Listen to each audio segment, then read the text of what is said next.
Olá, boa noite. Está no ar o nosso Lente Esportiva nessa terça-feira, 14 de julho de 2020. E, para começar o programa, já vou chamando aqui os meus amigos de bancada fixa. Vou começar por ele, Dario Honório. Boa noite, Juliana. Boa noite, caros espectadores. Boa noite, amigos do Lente Esportiva. Estamos aí para mais uma noite. Vamos falar dos campeões sul-americanos hoje, né? Então, a noite especial. Já vai dando spoiler aí do programa. Vamos falar de taça. É isso aí. Bom, e hoje o nosso programa está um pouquinho diferente. O nosso amigo rabugento Rogério Domingues não vai poder participar. Ele está com alguns problemas particulares, né? Mandou um beijo para todos nós aqui do programa, vai com certeza nos acompanhar. E no seu lugar, ele nos recomendou uma pessoa para lá de especial também para a gente aqui, né, Dario? Então, eu vou chamar o Márcio Coelho, que vai representar muito bem o senhor Rogério Domingues hoje.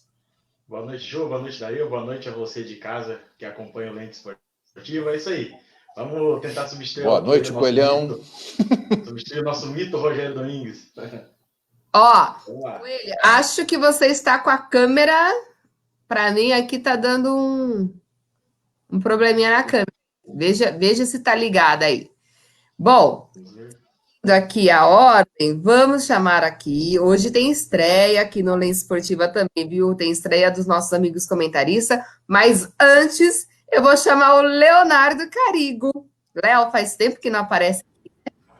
Tudo bem, Juliana? Boa noite para você, boa noite para o Dario, boa noite para o Márcio Coelho, para todo mundo que está acompanhando. Vocês sabem que é sempre um prazer estar com vocês aqui no nosso Lente Esportiva. Ah, quantas saudades, né, das nossas segundas-feiras presenciais lá nos nossos estúdios. Então, como isso não pode mais acontecer, pelo menos por enquanto, né, a gente mata as saudades aqui virtualmente, com muito debate. É um prazer estar com vocês mais uma vez, Ju. Beijão. Tá certo. E para estrear aqui do seu lado, eu vou chamar um outro Leonardo, que é o Leonardo Coutinho. Seja muito bem-vindo, Léo Coutinho, aqui na nossa bancada. Muito boa noite, Juliana. Muito boa noite ao Dario, também ao Márcio e ao Léo. Um grande abraço para vocês. Boa noite para a nossa audiência também. É um prazer estar com vocês, poder contribuir para esse debate aí rico, que são os brasileiros campeões da Libertadores. Muito papo legal por aí. Conheço já o Léo há um bom tempo, né? Xará de profissão, inclusive, né? Não dividimos, mas estivemos em lados diferentes do microfone na Rádio Brasil e também na Rádio Luzes em Santa Bárbara. E também o Márcio, comentei alguns jogos com ele narrando na NET. Um grande prazer estar com vocês. Muito obrigado pelo convite. Nós é que agradecemos aí a sua participação aqui com a gente, estreando hoje, falando de Libertadores. Então é isso, gente. Você que está em casa, hoje a gente vai fazer um programa especial sobre os clubes brasileiros que foram campeões aí na Libertadores. E eu quero já de cara chamar vocês para fazer aí a resposta da nossa enquete. Na sua opinião, qual time brasileiro campeão da Libertadores foi o melhor? Então, manda suas participações para a gente. Se quiser mandar aí também outras participações para os nossos amigos comentaristas, para o Dario, para o Márcio, fiquem à vontade.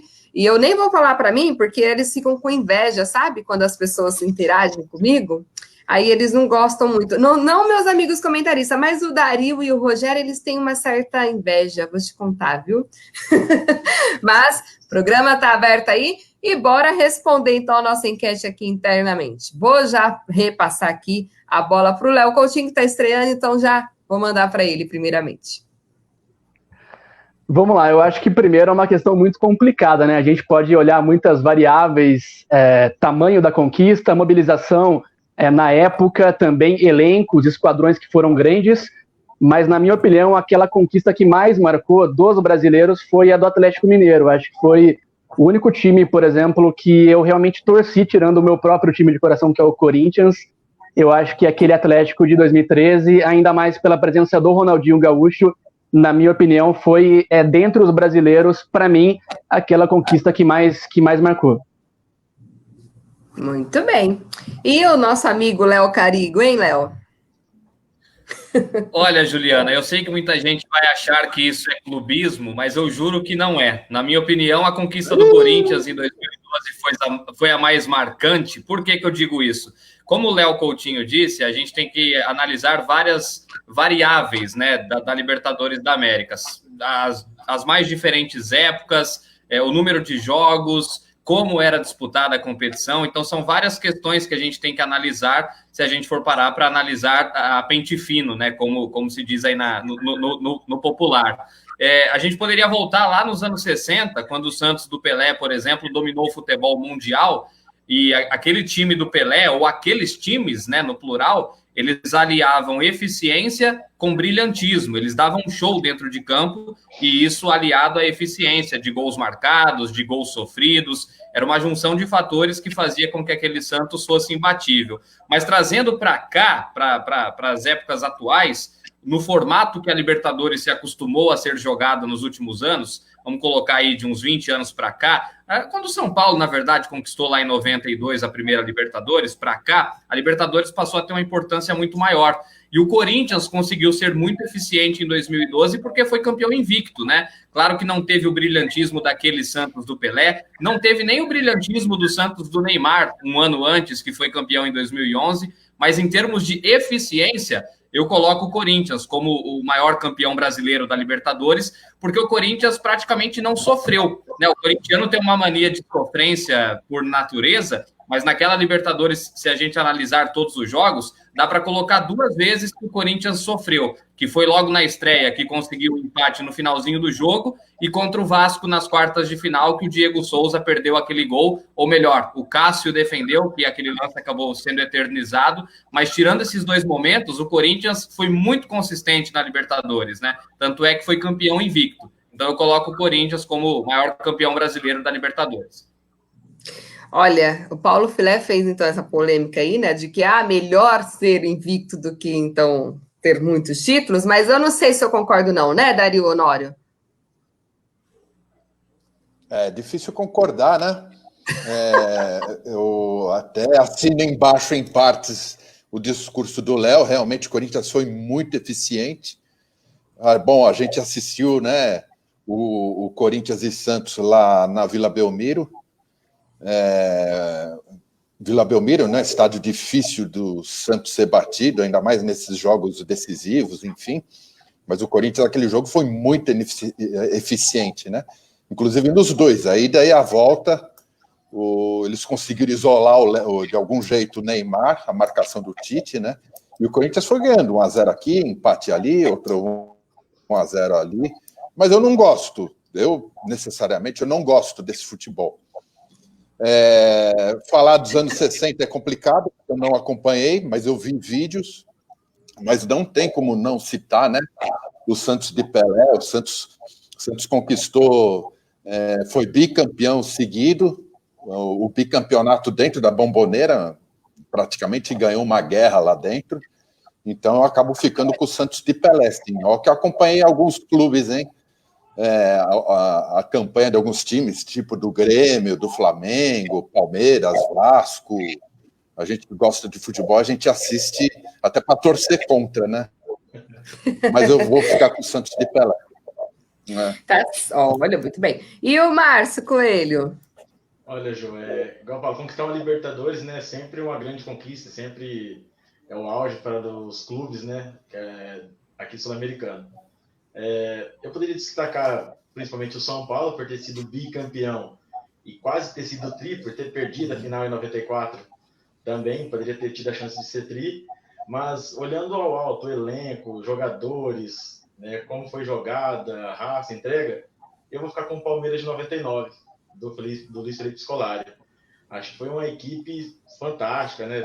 Paulo Nunes, você tinha lá o Marcos em grande fase, Arce, um time que jogava muita bola, a raça, a entrega era impressionante, e eu gostei muito de ver esse Palmeiras. Então eu fico com o Palmeiras de 1999. Eu lembro muito bem desse time também, eu era criança, mas eu também acho que foi um belo time. Porém, vou fazer uma homenagem aqui hoje ao meu avô, eu lembro muito desse grito dele, né? Era o time de Tele Santana, que é o de 92, São Paulo de 92, tinha Palinha, Zete, Capu, nome tudo dos gatos do meu avô. E aí eu acho que era um belo time, então, contrariando aí um pouco essa história de clubismo, viu, Léo Carigo? Eu vou partir aqui para o time adversário. Porém, como o Dario disse, não podemos esquecer aí de Santos do Pelé, mas aí também eu iria ficar aqui sendo repetitiva. Mas é isso. Então, mas você percebeu que sem querer, nós colocamos aqui cada um ponto de vista e que nos coloca nas mais diferentes situações. Quando a gente fala de brilhantismo, a gente lembra do Santos do Pelé. Quando a gente fala de eficiência, a gente traz para o Corinthians de 2012. Quando a gente fala de emoção, que contra tudo e contra todos, perdendo jogos de ida e tendo que reverter na volta, o Léo citou muito bem, o Atlético Mineiro. Acho que menos os cruzeirenses, né? Tirando os cruzeirenses lá em 2013, todo mundo estava torcendo para o Atlético. E aquela Libertadores do Atlético foi sensacional também. E aí, falando de consistência na competição, a gente vai para o São Paulo, que tem 3 Libertadores e é o time brasileiro talvez mais consistente nessa competição. Então, se a gente dividir... E hoje está fazendo aniversário o Tri, hein, Léo? O Tri, exatamente. Então, se a gente dividir por fatores, a gente consegue colocar sempre um time brasileiro com muito destaque, cada um por um motivo diferente. Eu acho que isso que é legal. É isso aí. Quer falar, Léo Coutinho? Eu acho assim, quando eu fui pensar nisso hoje à tarde, eu pensei o que vai pesar mais na minha escolha, qual critério eu vou levar em conta para selecionar aquele que para mim foi o melhor brasileiro na Libertadores. Eu selecionei um top 3, na verdade, foi muito difícil chegar num ponto em comum, né, num time que eu colocasse como o mais importante ou o melhor campeão, e nesse top 3 que eu pensei hoje à tarde, eu coloquei o São Paulo de 2005. Eu acho que aquele São Paulo... era um time brilhante, era um time tecnicamente assim muito acima, por exemplo, do Corinthians de 2012, e aquele São Paulo era muito tecnicamente acima do próprio Atlético Mineiro, porque tinha 2 laterais de seleção brasileira, né, o Cicinho e o Júnior, já havia sido. Tinha, por exemplo, também na volância o Josué e Mineiro, que para mim foi a melhor dupla de volantes do futebol brasileiro nesse século. E também tinha no ataque 2 jogadores igualmente com passagens interessantes na seleção brasileira, né? Tanto o Amoroso quanto o Luizão. Aquele São Paulo, para mim, também é um time inesquecível na história da Libertadores. E eu acrescentaria também o Flamengo da última campanha. Acho que o Flamengo ele teve o privilégio de ter uma situação financeira muito boa, muito acima do que qualquer outro rival na mesma temporada. E com isso o Flamengo ele conseguiu contratar jogadores que até 5 anos atrás a gente não pensava ser possível um time montar um elenco dessa qualidade, né, com peças no banco de reservas que seriam titulares em qualquer time do país. Então acho que o Flamengo ele teve o mérito de montar um elenco que teve peças muito boas, do goleiro ao atacante. Eu não olho para o Flamengo e vejo que havia uma deficiência, por exemplo, alguma posição mais carente. Então eu acho que, além do Atlético Mineiro, que para mim foi o que mais me emocionou pela reviravolta, por perder sempre o primeiro jogo, revertia também com muito brilhantismo, aquela coisa do galo doido, né? O time com uma intensidade muito, muito alta, a linha de marcação sempre mais à frente, tirando o Atlético, que foi para mim o meu escolhido, eu colocaria também ali nessa primeira prateleira, na minha opinião, mais pela qualidade mesmo. Eu acho que o Corinthians, por exemplo, teve um mérito muito grande. Eu acho que o Corinthians foi o time taticamente mais bem preparado da história recente da Libertadores. Mas tecnicamente falando, eu gostei mais e valorizo mais as conquistas de São Paulo em 2005 e também a do Flamengo no ano passado. Para muita gente, Ju, vai lá, Dario, pode falar. Não, eu queria colocar nesse meio aí, você colocou várias, né, vertentes de títulos, né, cada um de um jeito. Eu queria falar do Flamengo do Zico, né? Também. Que além do futebol, aquele Flamengo lá ganhou, na verdade, a Libertadores numa guerra. Na verdade, foi uma grande praça de guerra. Butinada, soco, chute, na época que a Libertadores você praticamente jogava contra índio, né? Podemos dizer assim, muito complicado. Você ia para o campo e Você não sabia se você ia voltar com a perna quebrada, com um dente, enfim. Ou vivo, né? Eu só coloco ou vivo. Eu só coloco uma ressalva nessa campanha do Flamengo, que foi brilhante. Aquele jogo esquisito, né? Contra o Atlético Mineiro, né? O Atlético Mineiro teve, acho que 5 jogadores expulsos. Foi uma coisa muito estranha aquele jogo. Mas, enfim, o Flamengo foi um grande time. Eu estava lendo uma matéria, Dario, esses dias, justamente falando sobre esse jogo, né? O Atlético Mineiro, principalmente quem viveu aquela época, chora até hoje aquele jogo contra o Flamengo. Não sei se chora, né? Reclama, na verdade, não sei se com razão ou sem razão, mas eles dizem que não era para ser daquele jeito que foi, né? Então até hoje repercute aquilo que aconteceu em 81. E eu só aproveito a deixa, já que o Léo falou do Flamengo do ano passado, a gente sempre leva em conta também as opiniões daqueles comentaristas que a gente admira na televisão, né? Eu tive a oportunidade de entrevistar recentemente o Mauro Betting, e o Mauro Betting coloca o Flamengo do ano passado como o melhor time brasileiro que ele viu jogar. E olha que o Mauro Betting tem propriedade para falar de muitos e muitos times, né? Ele acompanhou muitos times históricos e, sem titubear, ele falou no programa da rádio ao vivo aqui para mim que o melhor time brasileiro que ele viu jogar foi o Flamengo do ano passado. Então a gente tem que levar em conta essa campanha também, né? O Flamengo do ano passado, apesar ou além, né, da questão financeira, como o Léo citou, que era uma questão privilegiada, conseguiu dar show, né? Não só venceu, como convenceu. Tanto é que deu um trabalho danado para o Liverpool na final do Mundial, quase conquistou o título mundial, jogou de igual para igual, apesar de não ter ficado com o título. E só para complementar, Sim. eu acho que fazia tempo também que a gente não via uma final de Libertadores disputada e com a emoção que foi a final entre o Flamengo e o River, né?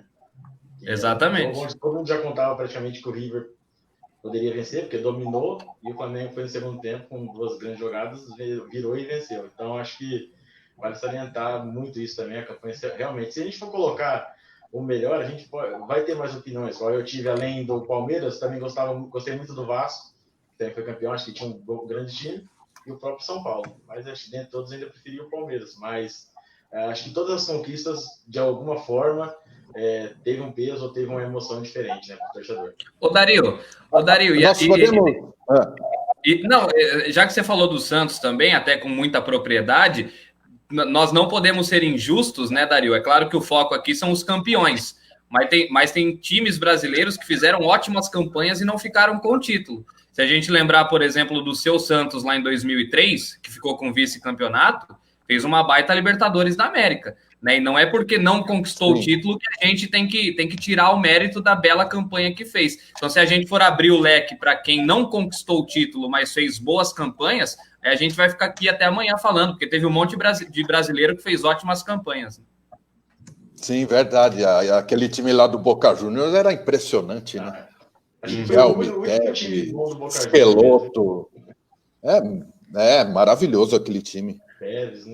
A gente pode dizer, está falando do Flamengo aí 2018, né? A gente pode dizer que foi o Flamengo do Gabigol?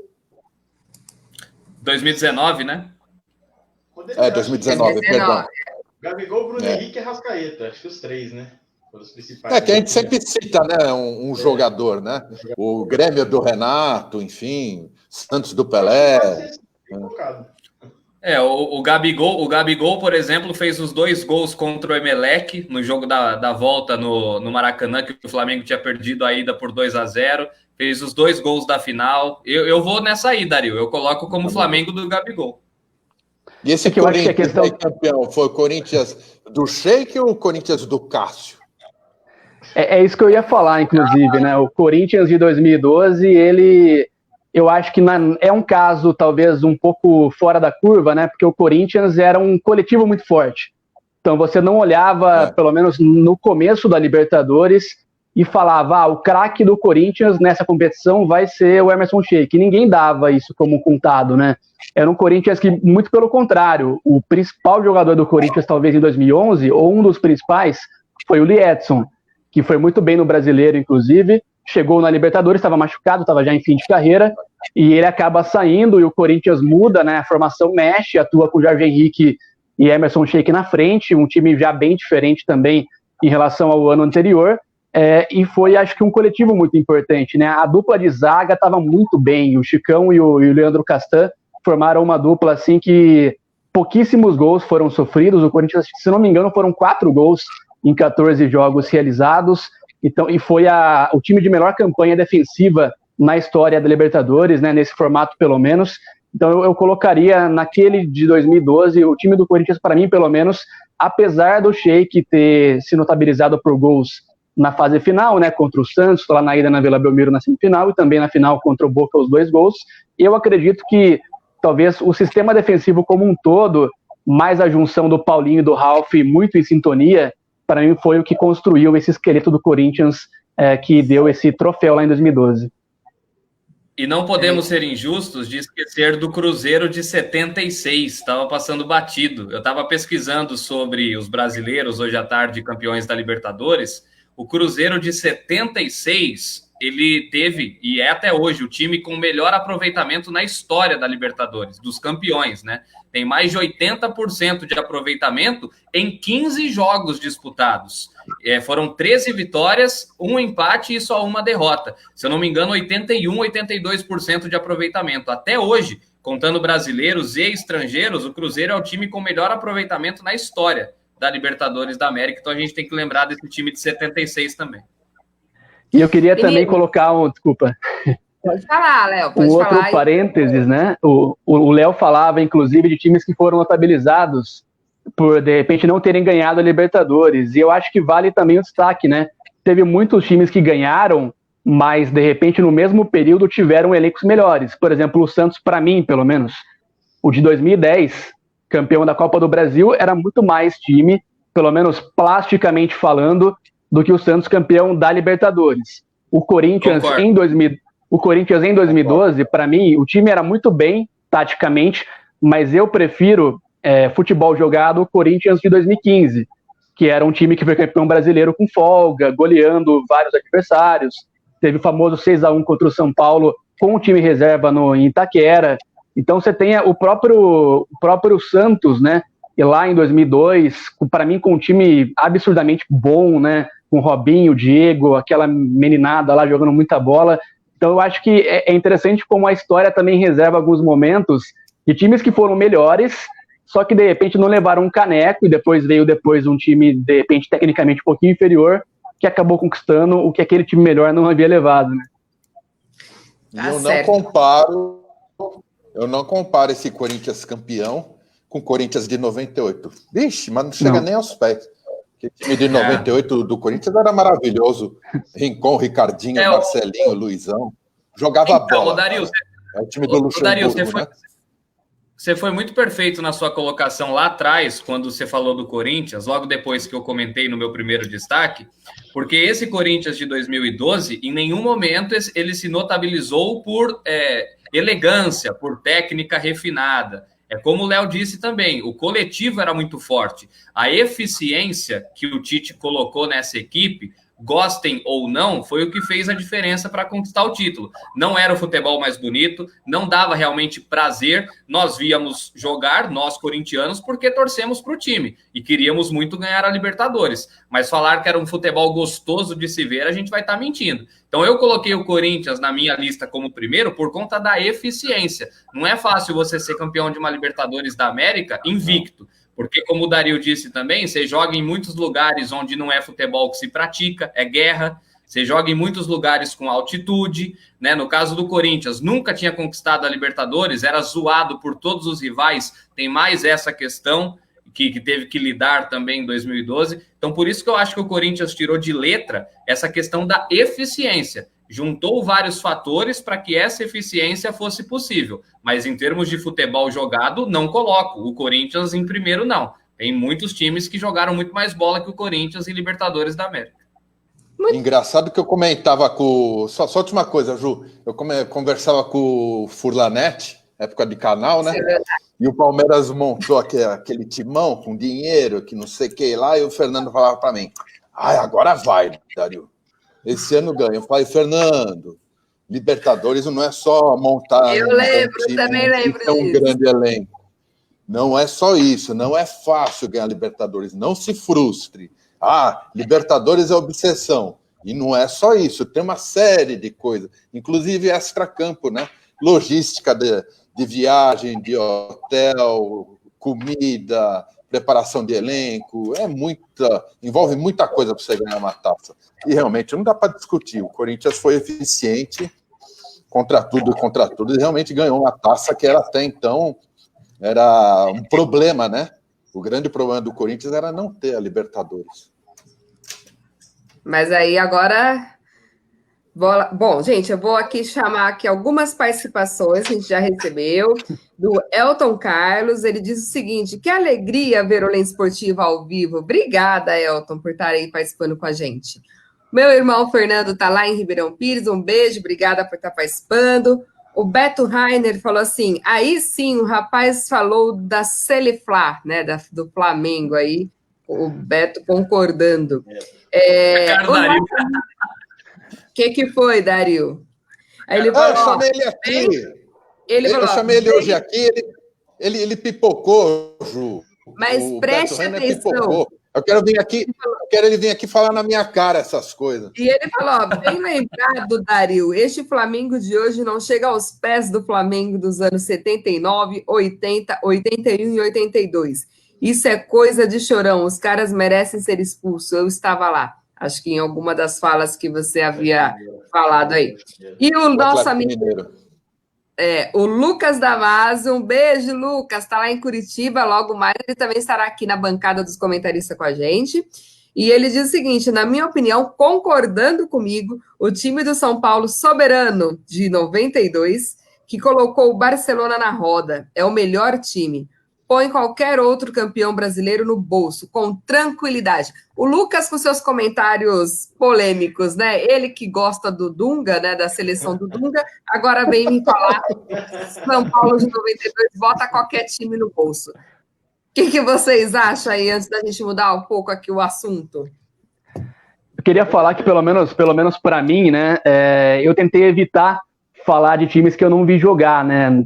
Eu acho que é muito importante para a gente analisar a conquista e o tamanho dela, aquilo momentâneo, né? A mobilização em torno da conquista, o quanto aquilo agregou, o quanto houve uma atenção da mídia, o quanto, por exemplo, quando eu cito o Atlético Mineiro, é muito porque eu vi que o Brasil inteiro se mobilizou para o Atlético Mineiro e o caso do Corinthians, por exemplo, era uma zoação muito grande, né? Aquela coisa só no PlayStation. Então, eu analiso muito o tamanho do troféu com base no que foi o momento. E como eu não vi o São Paulo em 92, não era nascido ainda, eu preferi me ater àqueles times que eu vi jogar. É o menino mais novo da bancada. E como você me fala uma coisa dessa, que em 92 você não era nascido? Não era. Sou de 95. Dario, acaba comigo desse jeito. Concordando comigo também. Eu vou embora. Se eu estivesse no estúdio agora, eu ia largar tudo, tá bom? Vocês iam seguir aí. Concordando comigo também, meu 92. Até 92, tanta coisa já tinha acontecido na minha vida, meu Deus do céu. Não vou nem falar para mim. O Léo tá quietinho, porque não vamos entrar no mérito. Também não é dessa época, né, Léo? Não, eu sou 95 também, sou da idade do Léo, sou 95. Meu Deus do céu, viu? Ju, deixa eu só pegar o gancho do Léo, porque eu já falei isso lá atrás e eu vou repetir. A Libertadores passou a ter uma importância real para os clubes brasileiros a partir do São Paulo de 92. Não desmerecendo os outros brasileiros que conquistaram antes. Mas antes de 92, os campeonatos que mais importavam aqui no Brasil não era nem o brasileiro, eram os estaduais. Tanto é que o Campeonato Paulista tinha uma importância gigantesca nos anos 80, até no início dos anos 90. A partir do momento que o São Paulo Pelé ganhou a Libertadores em 92, aí abriu-se a porta para a importância que a gente tem hoje na Libertadores da América. Não fala besteira, não. A Libertadores do Pelé, meu filho. Vem aí com o estadual. Deixa eu falar uma coisa aqui. O Eric, meu digníssimo esposo, também concorda que o maior título do São Paulo foi, com certeza, o de 92, e ele colocou a hashtag, viu, senhor Léo Carigo? A invasão da torcida no gramado depois do Zete pegar o pênalti foi inesquecível. E aí, concordo com o que você disse. No meu caso, a minha melhor Copa do Mundo foi, sem dúvida, a de 94. E aí eu posso dizer, porque estava lá, linda e bela, assistindo. Então, realmente, faz muito sentido falarem de times que a gente viu jogar. Deixa eu falar uma coisa. Deixa eu falar uma coisa. Pode falar que eu vou mudar o assunto aqui rapidamente. Na conquista, a gente está falando da conquista do São Paulo, né? Eu não botava fé que esse time de São Paulo ia ser campeão. No fim, foi bicampeão. E eu vou te falar, até comparando com o Corinthians, aquele elenco do São Paulo, a gente pegava assim, alguns jogadores assim que eram estrelas, mas não eram super craques, né? Miller, enfim. E a grande sensação desse time, na minha opinião, acabou sendo o Raí. Aí eu volto ao mesmo comparativo com o Corinthians do Sheik, a mesma situação. O Sheik nunca foi um craque, foi um bom jogador. Mas como ele brilhou na Libertadores, como foi um cara diferenciado, né? Como fez a diferença? Então, não dá para, né, como é que eu posso dizer, aplaudir com grande notoriedade o bicampeonato do São Paulo. Tem que bater palma, né? E foi quase tri, né, Dario? Foi quase tri. Em 94 Sim. Perdeu na final. Foi quase tri. Sim, e eu não botava fé. Não botava fé. Bom, gente... Eu falei, vai ser tri igual o Santos? Que porcaria. Eu sequei. Já volto a falar um pouco mais sobre Libertadores. Mas agora, como a gente já está aí começando, o Estado de São Paulo também se preparando para voltar aos jogos, né, Léo Caringo? A gente recebeu aí essa semana um videozinho aí do nosso técnico Parraga aqui do Rio Branco e a gente vai soltar aqui palavras dele para os nossos telespectadores aqui da região de Americana. Olá, amigos. Aqui é Jorge Parraga, técnico do Rio Branco de Americana. Prazer estar falando com vocês. O Rio Branco está na expectativa, né, da liberação da Federação Paulista, do governador do estado, para voltarmos, né, às atividades do nosso trabalho. A expectativa é grande, essa pandemia que surgiu aí é um vírus grave, né? Todo mundo sabe disso, nós precisamos ter todos os cuidados, acompanhar os protocolos que serão realizados, né? Nós iniciamos nosso trabalho em fevereiro e demorou uns 40 dias, na metade de março, nós tivemos que parar o trabalho. Já estávamos com um elenco praticamente montado, né? Um time, na minha modo de ver, bem competitivo, e infelizmente houve essa parada aí. Tá? O que nós fizemos foi deixar os atletas irem para suas residências e fazerem treinos, né? Alguns nós acompanhamos virtualmente, né, através aqui do Zoom, e a participação de todos foi muito boa e continua sendo, né? E a gente espera que a federação e o governo do estado liberem logo, né, a questão dos protocolos para que nós possamos voltar às atividades, né? Já são mais de 100 dias parados e que a gente espera ter um campeonato onde a gente possa disputar o acesso, né, com as demais equipes da Sub-23. Quero deixar o meu abraço aí ao projeto, dedicar a vocês aí, desejar a vocês, claro, muito sucesso, tá? E que se cuidem, né? Porque a gente precisa ter saúde para trabalhar. Tá? Então, um grande abraço a todos. Beleza? Qualquer coisinha, estamos à disposição aqui. Muito bem. Muito bem, gente. Então, fiz aqui uma breve pausa no assunto da Libertadores para a gente iniciar aqui rapidinho sobre esse tema de estarmos voltando aí o futebol aqui no estado de São Paulo, Rio de Janeiro que já voltou. E aí eu queria, com base aí nesse pronunciamento do nosso querido Parraga, obrigada aí, né, pelo depoimento e tudo mais, o vídeo mandado. Léo Carigo, faça aí os seus comentários. Bom, Ju, a Série A2, né, antes de falar da quarta divisão, a Série A2, nós tivemos uma reunião hoje, né, por videoconferência com a Federação Paulista e os clubes da Série A2. A expectativa é que os treinamentos voltem no dia 27 de julho e o campeonato seja retomado no dia 19 de agosto. Mas tudo ainda na base da possibilidade. Não tem nada concreto, porque vai depender muito do governo do estado de São Paulo e não especificamente da Federação Paulista. Várias cidades ainda estão na fase vermelha, né, lá do Plano São Paulo, estão até tendo que mudar os locais de treinamento. E o que dirá os jogos, né? Quando o campeonato voltar, tem muito time que nem vai poder jogar na sua cidade, porque não vai estar ainda na fase amarela ou pelo menos laranja, né? Quem estiver na fase vermelha não pode de maneira alguma receber jogos na sua cidade. No caso da quarta divisão, do Rio Branco, do União Barbarense, a expectativa é de que o campeonato comece em setembro. Estão trabalhando com essa possibilidade de começar o campeonato na primeira quinzena de setembro, e para que isso aconteça em agosto, né, o mais tardar até o dia 15 ou um pouquinho depois que seja do mês de agosto, os treinamentos têm que voltar, né? Porque os dirigentes estão pedindo, os técnicos também, para que tenham pelo menos 20 dias ou até um mês de treinamentos visando o Campeonato Paulista da quarta divisão.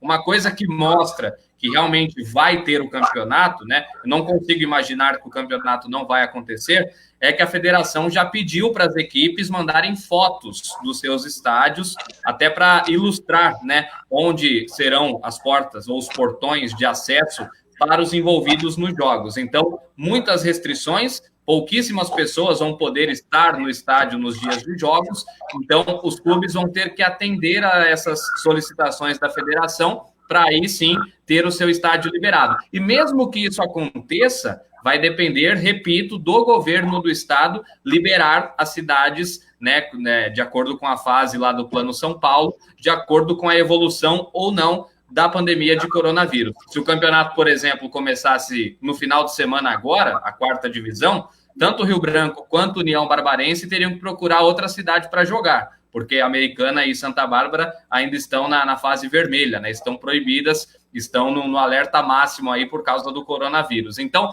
ainda tem muita coisa a ser resolvida antes da bola voltar a rolar. Já falei aqui em outras oportunidades e repito, eu sou totalmente contra esse retorno apressado, na minha opinião, do futebol aqui no Brasil, mas entendo também que é muito negócio, é muito dinheiro envolvido, é interesse de um lado e de outro, e também muito jogador de futebol que depende desse dinheiro, depende do salário para poder sustentar a sua família, porque nunca é demais lembrar que os jogadores que ganham milhões são a minoria no Brasil. A grande maioria ganha muito pouco e precisa mesmo de atividade para poder fazer esse lucro girar. Então, eu acho que em setembro, Juliana, teremos bola rolando no Campeonato Paulista da quarta divisão. Mas é uma possibilidade, nada concreto ainda. Mais alguém aí quer comentar, meninos? Então, igual... Dario. Fala, Coelho. Não, eu falei, o grande problema é isso, né? É os jogadores, os atletas, né? A gente sabe da dificuldade que é. E os clubes também que não têm estrutura para se adequar às normas. Infelizmente, os clubes do interior hoje não têm estrutura. Isso é fato. Será que tem condições de se adequar também? É um outro problema. Então, não é fácil. Os clubes grandes hoje têm as condições, os estádios são grandes, você consegue fazer, mas os clubes do interior, infelizmente, têm essa dificuldade. E eu acredito que é muito difícil, em pouco tempo, conseguir se adequar também. Álcool em gel, distância, você pode até tentar fazer, mas a gente viu no Campeonato Carioca que não consegue fazer isso 100%. Sim. Léo Coutinho também gostaria de... Você acha que já deveríamos estar pensando nessa volta? Pode ir, vai lá, Léo. Beleza, vamos lá. Não, vai lá. Então, eu acredito que a gente tem coisas mais importantes para se preocupar no momento, né? A gente tem uma pandemia horrível e o Brasil é um dos países que mais tem dificuldade para conseguir passar por um primeiro momento de instabilidade. A gente está vivendo já uma primeira onda de contaminação há muito tempo e para sair dessa está complicado realmente, né? Acho que o futebol ele não se encaixa hoje numa atividade que a gente pode falar de essencial, na verdade. Eu acho que dava para esperar mais tempo, até porque voltar nesse momento vai, para mim, pelo menos na minha opinião, descaracterizar muito o futebol.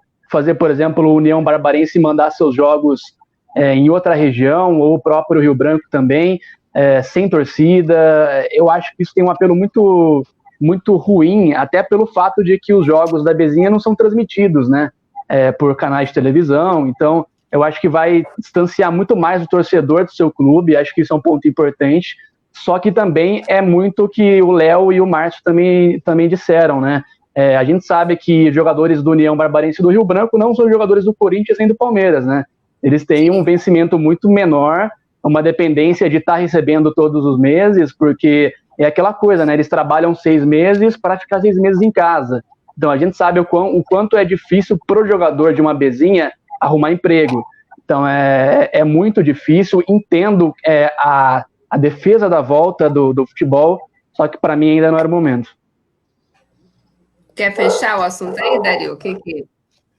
Então, eu não vou ficar batendo na tecla de que a gente não tem condições de voltar com o futebol agora. Eu já falei isso aí, bati esse martelo em todos os programas lá para trás, né?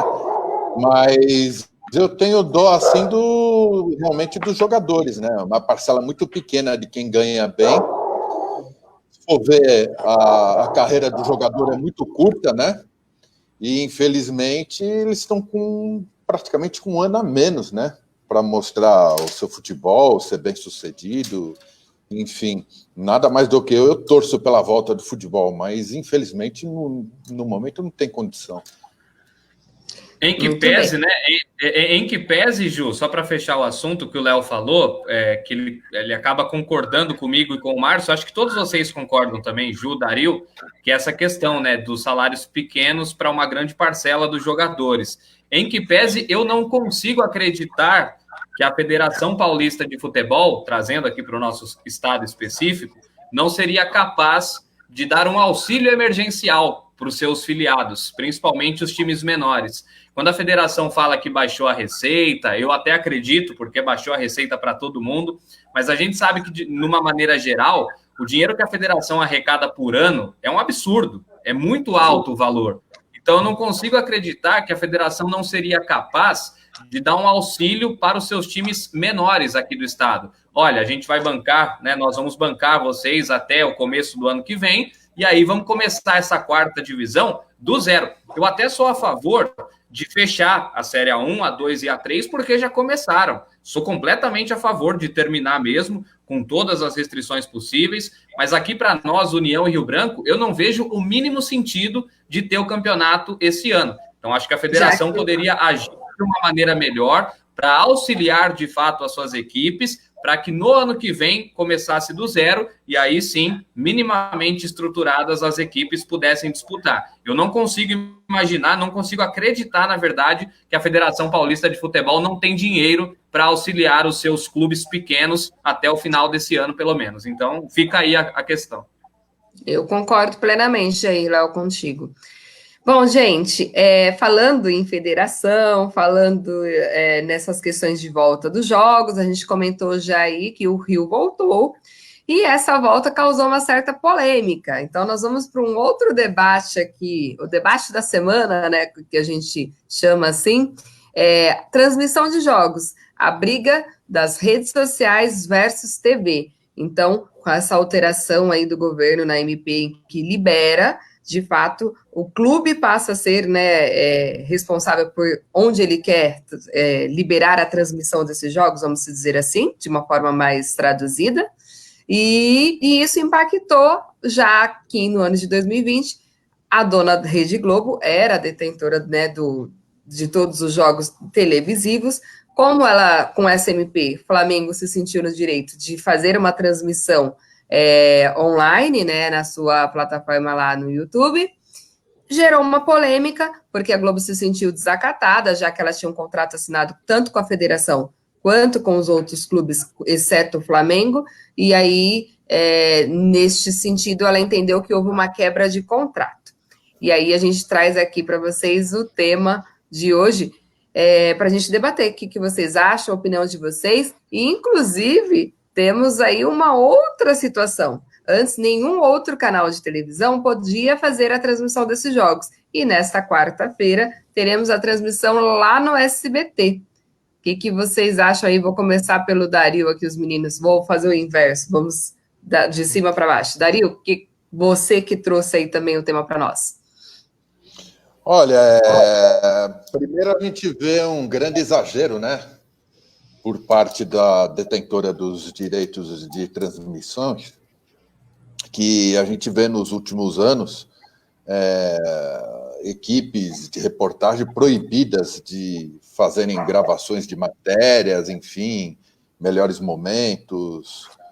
Então, eu acho que estava restringindo muito essa situação da divulgação do futebol. Se for enxergar que futebol é um negócio, o clube depende da sua imagem e de seus patrocinadores, e ficar restrito a uma emissora por conta de matéria e transmissão de jogo, eu acho meio estranho, esquisito esse tipo de contrato. Por outro lado, a gente vê o crescimento da internet. O jogo do Flamengo teve 14 milhões de views, né? E cada vez mais forte o streaming, e a gente vê, pelo menos eu enxergo a internet hoje brigando com a audiência pela televisão. Vou dar um exemplo bobo aqui de televisão, visto a audiência das novelas, né? Versus filmes de Netflix, séries. Acho que as pessoas estão meio deixando de ser escravas da televisão. Agora, por outro lado, a gente vê também um jeito meio esquisito, né, de ver a transmissão de um jogo. Eu assisti o Fluminense e Flamengo, final da Copa Rio, direito do Fluminense, que era mandante, foi narrado pelo assessor de imprensa do Fluminense, e ele não comentava o nome dos jogadores do Flamengo. Então, eu acho que o Brasil, né, vai ter que criar uma maturidade muito grande para essa nova vertente, essa nova maneira de ver futebol. Eu não vejo problema nenhum o clube mandante, nesse caso, contratar um narrador de futebol isento para fazer o seu jogo. E aí, falando em fazer o seu jogo, nós recebemos hoje, Dario, um meme, né? Vamos dizer assim, que fique bem claro que isso é apenas um meme, não estamos usando a imagem de ninguém, né? Mas aí, ó, quarta-feira tem decisão do Fla-Flu no SBT, e quem serão os comentaristas? Márcio Coelho, gostou aí desse elenco para fazer essa transmissão?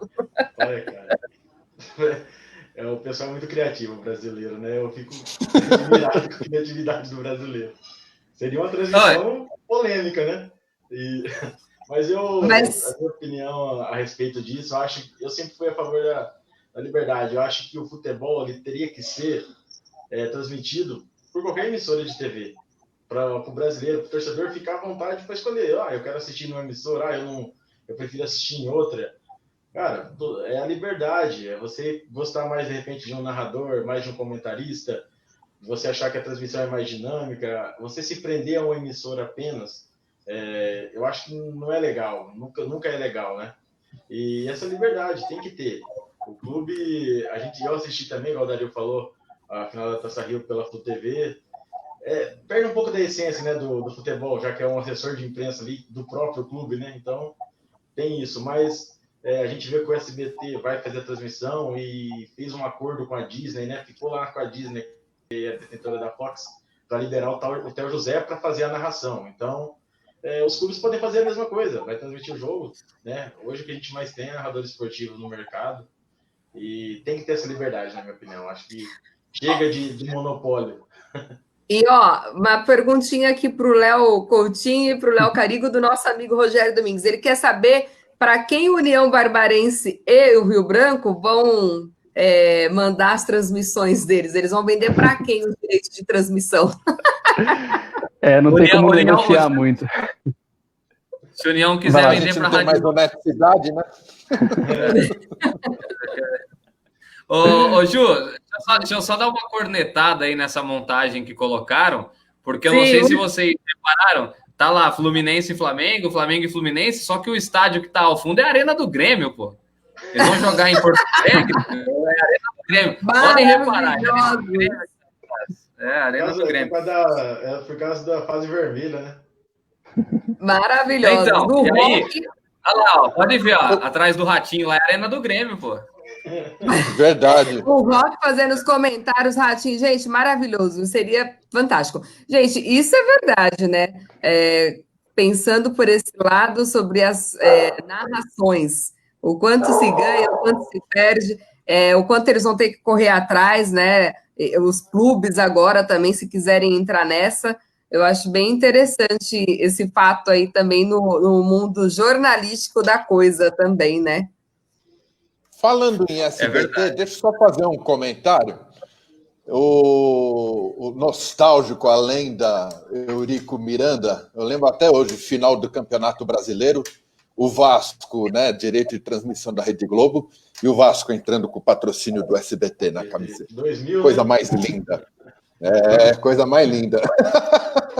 É bom alfinetar, né? São Caetano. Vasco e São Caetano. Ó, e o Rogério também disse que você está com um brilho além do normal, viu, Dario Honório? Mandou você pôr a touca do Santos, porque sua testa está brilhando aí, além do normal. Se o Rogério, ele não veio participar do programa, mas é um corneteiro. Porque deve ter mais tempo para cornetar, né? Eu estou sempre brilhando, minha gente. Ô, Juliana, só respondendo a enquete aí, o debate da semana, na minha opinião, é muito mimimi. Nós brasileiros gostamos de criar polêmica por pouca coisa. Se a gente parar para analisar, é uma coisa até certo ponto simples. Se a Globo tem os direitos de transmissão do Campeonato Carioca, que é o que está pegando nesse momento, com a maioria das equipes, né, só o Flamengo que não assinou. Mas se a Globo tem os direitos até 2024, a Globo está no direito dela, de não querer que as equipes que assinaram com ela sejam vistas por outros meios de comunicação. A Globo está completamente no direito dela. Assim como o Flamengo está no direito dele, já que não assinou com a Globo e que a lei, a medida provisória, permite que transmita por rede social, de fazer o que ele acha melhor. Eu acho que a gente está criando uma polêmica, a imprensa, de uma maneira geral, está criando uma polêmica desnecessária, né? Porque cada um está defendendo o seu, simples assim. Ninguém aqui duvidava que as redes sociais tomariam, entre aspas, o poder da televisão a médio ou longo prazo. Isso já era até certo ponto óbvio. Porque a gente vê o número de acessos em Facebook, em YouTube, é uma coisa sensacional. Então, isso até certo ponto já era esperado, não pegou ninguém de surpresa. Essa questão de que as redes sociais, num determinado momento, entre aspas, tomariam, ou pelo menos dividiriam ali o poder com a televisão. Isso é fato. Concordo com o Márcio Coelho quando fala que os times têm que ter autonomia para vender os jogos, né, os seus direitos de transmissão, para a emissora que quiser. Eu sempre fui a favor disso. Ficar preso numa só emissora é complicado. Ninguém né, não vai agradar todo mundo. Isso é fato também. Então, eu acho que se cria uma polêmica muito maior do que realmente é. No meu ponto de vista, se tem alguém errado, que não tá sendo coerente, talvez, são as equipes que assinaram com a Globo até 2024 e que permitem ou dizem amém para o Flamengo ao deixar transmitir o jogo pelo meio de comunicação do Flamengo. Aí que está o equívoco, na minha opinião. Tem que achar o meio termo nessa situação. Poxa, se eu assinei com a Globo, eu não posso, né, não posso ter o meu jogo sendo transmitido por outro canal. Quem está me pagando é a Globo. É a Globo que está pagando o salário dos meus atletas. Até 2024 é assim que vai ser, queiram ou não. Então, acho que está todo mundo defendendo o seu e eu vejo muito mais um mimimi, uma polêmica muito maior do que realmente é nessa questão. E eu concordo que todo mundo tem que ter o livre arbítrio para vender os seus jogos para quem quiser, já que a lei permite que assim seja, então. Eu sei, mas, Léo... Contrato é contrato, tem que ser cumprido, né? Isso. Exatamente. A questão aqui, eu também concordo plenamente, também não sou, quem sou eu para dizer que o que era feito até tempos atrás era o melhor, era o correto e que isso beneficiava os clubes. Também não concordo com essa questão. Mas existia aí um contrato, e aí esse contrato ele precisava ter seguido até o final. E aí, por esse lado, o mimimi aí da dona Rede Globo, talvez seja válido, porque se a gente for querer ser justo, olha, você tinha um contrato comigo, por que você queria? Aí, enfim, já o Flamengo, por sua vez, ele entende que ele não tinha contrato nenhum com ela, então a federação e o Boa Vista que lutasse aí, né, contra ela nessa questão, e deu no que deu. Ela deixou aí, deixou muito aberto para eles, então beleza, não quero mais, houve uma quebra por conta de vocês, também retira aqui todos os pagamentos, tudo que era firmado até então. E aí você vê a força das equipes, né, Ju? Por que deu todo o buchicho quando o Flamengo foi jogar com o Fluminense? Porque o Fluminense é time grande também. Então o Fluminense bateu de frente com o Flamengo nessa questão dos direitos de transmissão. Se ia ser na Flu TV ou na Flá TV, o Fluminense bateu de frente. Por que o Boa Vista baixou a cabeça? O Boa Vista não tem poder nenhum nos bastidores. Então o Boa Vista baixou a cabeça e aceitou, né, o que o Flamengo impôs, e aí deu todo esse rolo com a Globo. Então cada um defendendo o seu e, de certo modo, cada um querendo tirar um pouquinho de proveito do outro lado, ou do lado mais fraco, no caso, que era o caso do Boa Vista.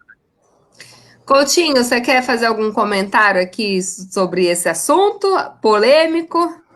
Eu acho que é isso mesmo, é um assunto polêmico. Eu mesmo não criei um consenso ainda sobre ele.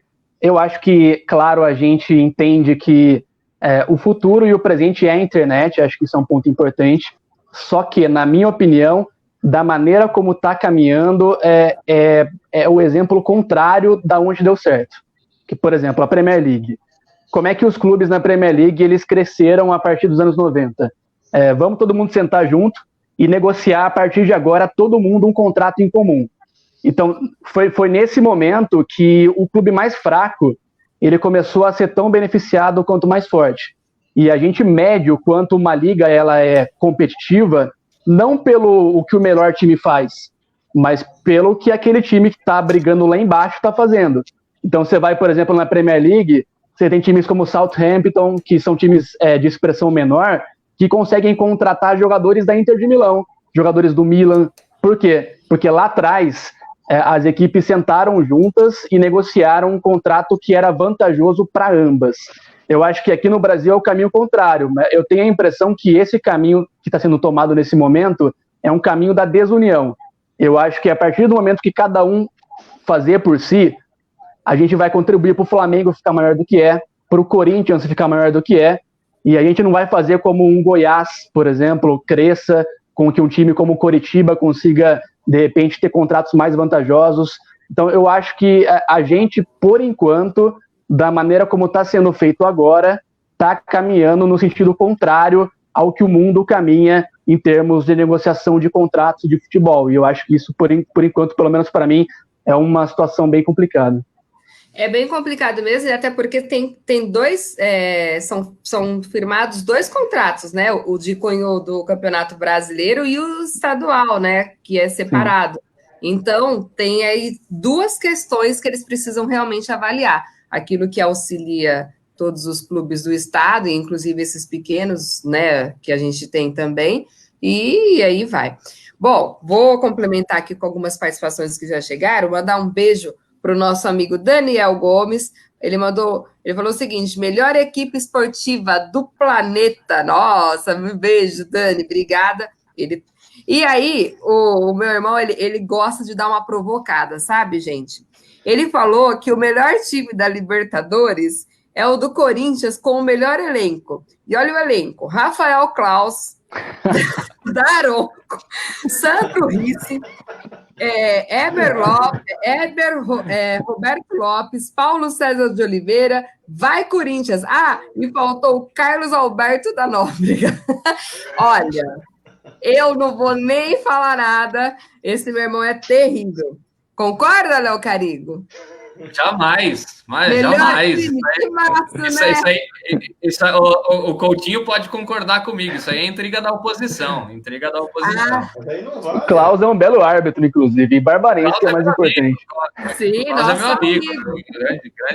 Grande árbitro. Aliás, vamos mandar aqui um abraço para o Rafael Klaus, para o Vinícius Furlan, que viviam aqui na nossa Lente Esportiva, e muito em breve a gente vai chamar eles também, o Zé Henrique, né? Eles estão em Águas de Lindóia, Ju, se preparando para a volta do Paulistão. Estão concentrados lá em Águas de Lindóia. Porque eles também têm que ficar confinados, né, Léo? Exatamente, estão lá em Águas de Lindóia para a volta do Paulistão na semana que vem. Maravilha. Bom, e aí, ainda sobre o nosso tema do debate, o Márcio Donizete, um beijo, Márcio, lá do ABC, né? Queria lançar essa questão. O SBT escalou o Atirson e Carlos Alberto para comentarista, um ídolo de cada lado. Mas, no meu ver, deveria ter ao lado deles pelo menos um jornalista comentarista da transmissão, para ter a visão de boleiro e do especialista. A tendência tendência na TV aberta. Casão, Caio, Neto, Roger. Mas o SBT não poderia quebrar essa tendência? Abração a todos. O que vocês acham aí, meninos? Eu tenho uma opinião da seguinte maneira. O SBT não vai transmitir com frequência, pelo menos por enquanto, partidas de futebol. Caiu no colo, né? Essa transmissão da final do Campeonato Carioca. Então, na minha opinião, esse formato que o SBT quer fazer, colocando ídolos para comentar, eu acho bacana, porque o SBT não tem esse compromisso de toda quarta, todo domingo, transmitir partidas. Se tivesse direitos de transmissão de uma maneira contínua, aí eu sou a favor sempre de ter um ex-jogador, mas também ter um especialista, né? Um jornalista que entende do assunto, a visão do cara que estuda, né? O futebol e a visão do jogador de futebol, aquele que atuou, que esteve dentro do campo. Mas como é um caso extraordinário, essa transmissão caiu no colo do SBT, vai ser uma vez só, eu não vejo problema não, acho até bacana colocar um ídolo de cada lado para. Então, mas a apresentação amanhã, vocês já falaram aqui. É o José que vai narrar. É o José vai narrar. Isso. E aí, então, já respondendo aqui o Antônio Souza, que mandou aqui participação para nós, um beijo para ele. E também para minha cunhada que está acompanhando a gente. Um beijo, Karina. Bom, meninos, vamos começar então. E aí, vou só reforçar a nossa enquete de hoje, porque eu achava que esse programa, gente, ia ficar só no marasmo. Um beijo também para a Roberta, para o meu amigo Galo também, Gustavo Galo, um beijo, Rô, e o Gu, que estão lá acompanhando. Na gente, hein? Você confia na gente, hein, Luciano? Luciano, eu achava que esse programa, os meninos iam ficar travados aqui, não iam querer desenrolar, não iam querer falar. Aí o Léo Coutinho falou assim: mas não tem limite para fala? Aí eu falei: opa, fiquei preocupada. Ju, eu vou ter que usar a tesoura. No final do programa, se vocês permitirem, eu gostaria de contar uma história minha com o Léo Coutinho, de um rolê que a gente fez lá em São Paulo. Se vocês permitirem, por favor. Então, segura essa para o final do programa. Juliana, separa 10 minutos de programa para o Léo contar a história dele. É rapidinho. Você tá vendo, Léo Carico, tá vendo? Bom, vocês sabem que a escola dele é a escola Belani, né? Então tem histórico. É verdade. Tá certo. Bom, então para você que está em casa, responda a nossa enquete, na sua opinião, qual time brasileiro campeão da Libertadores foi o melhor? Já quero aqui mandar novamente um beijo para a Roberta, porque eu fui interrompida aqui. A Rô falou que nós estamos arrasando. Muito obrigada, viu, Rô, por estar acompanhando. Só a gente mesmo para fazer uma galerinha aí acompanhar futebol, viu, Dario? Tô para te falar isso aí, hein? Bom, Lu, nosso amigo, está preparado aí para a gente já começar os slides sobre os times campeões brasileiros aqui na Libertadores? Para a gente já fazer os nossos... continuar os nossos comentários? Cadê o Lu? Acho que a gente pegou ele de surpresa. Vocês estavam falando. Pode falar, enquanto o Lu... Eu fico contente. Eu fico contente com a nossa audiência, porque metade dos nossos espectadores vem do teu clube fã da Juliana. Você tem um clube, né, Dario? Falei que você é invejoso. Invejas à parte, Dario, a gente está fazendo uma galera aqui assistir. Nada, é assistir. audiência. É audiência, nossa brilhante audiência. Obrigado, Juliana. Você também tem uns fãs aqui que vira e mexe aparece. Lu, pode seguir lá com o slide. Vamos lá. Pode ir para o primeiro. Ah lá, começamos com o Santos. Que timaço, hein, Dario? Dario até chora quando vê isso. Rogério Domingos não está aqui, o Paulo para poder ler para a gente quem são todos, né? Dorval, Dario, você estava nesse dia aí, né? Dorval, Galvio, Coutinho, Pelé e Pepe. Vai falar o que desse time, Léo? Já era o suficiente. Você estava nesse dia aí, não estava? Nesse estádio aí? Olha você lá atrás, lá. Ô, Dario! Não, infelizmente eu não era nascido, não acompanhei. Uma pena. Uma pena. Um time lendário, né? O mundo inteiro reverenciava esse time. Pensa, parou uma guerra, não precisa falar mais nada, né? Dominou o mundo por muito tempo, exatamente. Vamos para o próximo. Olha mais uma vez. Pensa, só o Pepe fez mais de 600 gols nesse ataque aí. Mas, isso porque o senhor Léo Carigo falou que os estaduais era o que mais importavam nessa época, né? Que interessante. A Libertadores só perdeu seu valor em 92. Vamos seguir o próximo, só para a gente mostrar para ele. Léo, a gente está pautando, só para os nossos espectadores também ficarem por dentro da nossa programação, estamos fazendo um programa especial sobre o Pelé e esse bicampeonato aí do Santos. O Santos ganhou lá na Bomboneira. O Pelé acabou com o Boca Júnior lá. Um jogador, não tem nem o que falar, né? Tem nem o que falar. Mas vai ser um programa legal que a gente está preparando aí. Que bacana, muito bom. O Cruzeiro 76, que o Léo comentou. O Cruzeiro é o time com o melhor aproveitamento da história dos campeões da Libertadores, 81%. Raul Plasma era o goleiro na época. Exatamente. Raul foi bicampeão, né, da Libertadores. Acho que foi o primeiro jogador fora do elenco do Santos que foi bicampeão.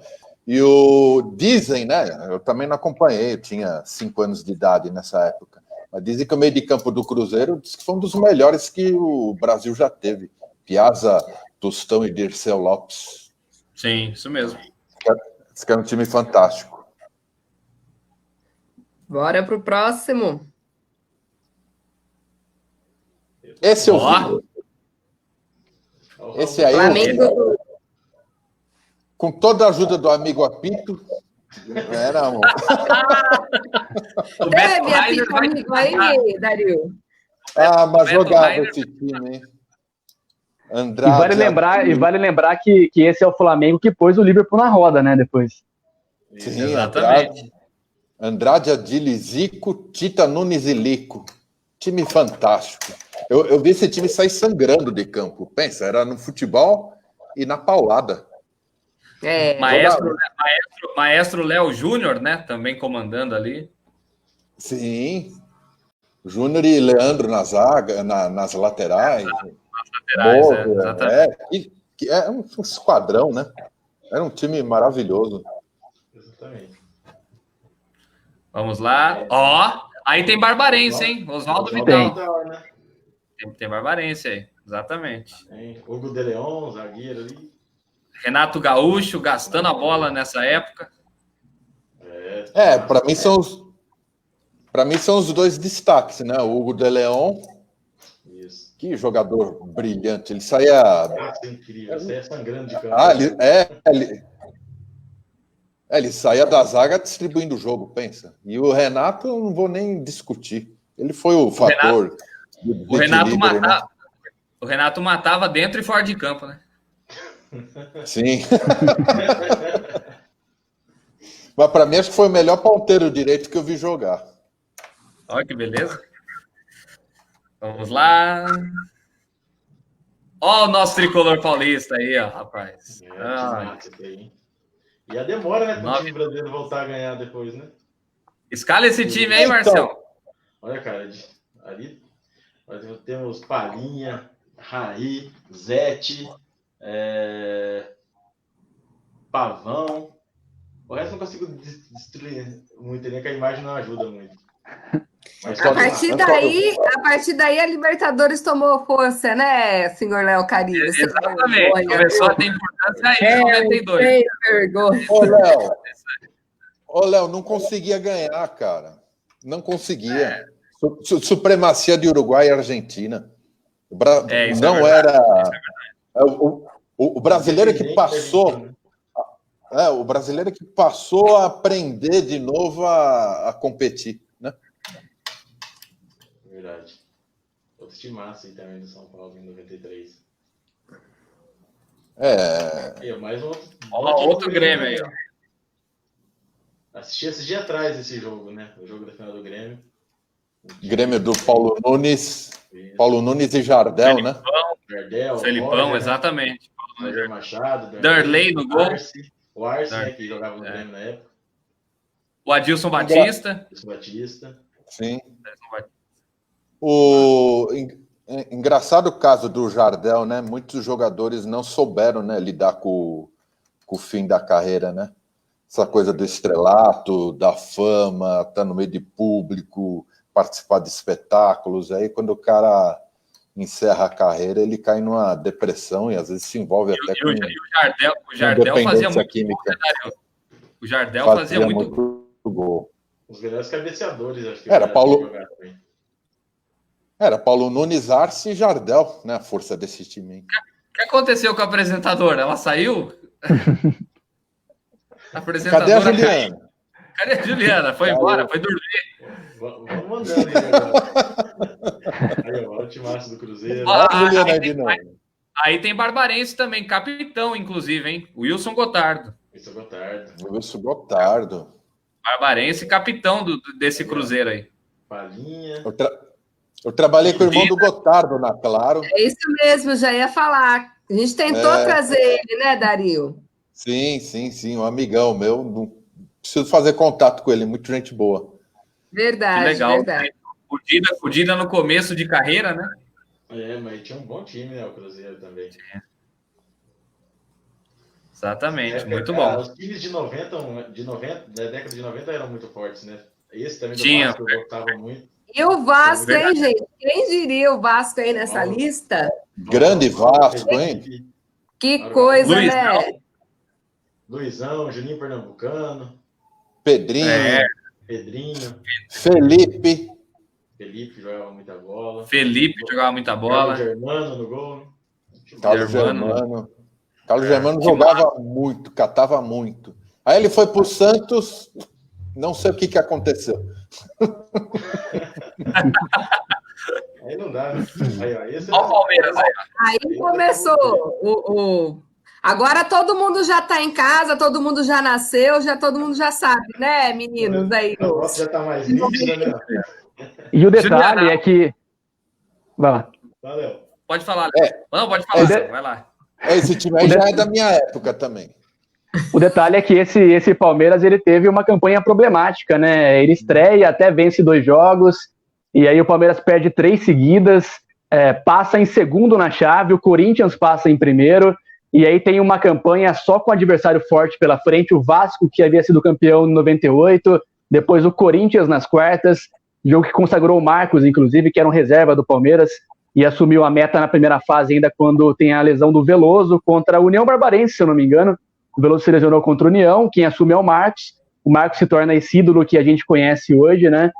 Na semifinal foi o River Plate, se eu não me engano, também um belo elenco que tinha na época, e aí na final um adversário talvez um pouco mais fraco na comparação com os outros, que era o Cali, mas uma campanha brilhante, com um time muito bom, né? No meio campo, para mim, com o Alex, principalmente, era bem diferenciado. Era mesmo, eu lembro muito bem do Alex, gente, adorava. Ó, deixa eu falar uma coisa para vocês. Nessa época aí... Ju, você estava formando na faculdade, não estava, nesse ano aí? Me respeita, Léo Carigo. Essa época aí, o Palmeiras também era bem assim com os patrocínios também, não era? Né? Não foi uma época boa aí? Tinha a Parmalat, tinha todos os times que iriam patrocinar Palmeiras aí nessa época, não era? Tô enganada, Léo Caribe?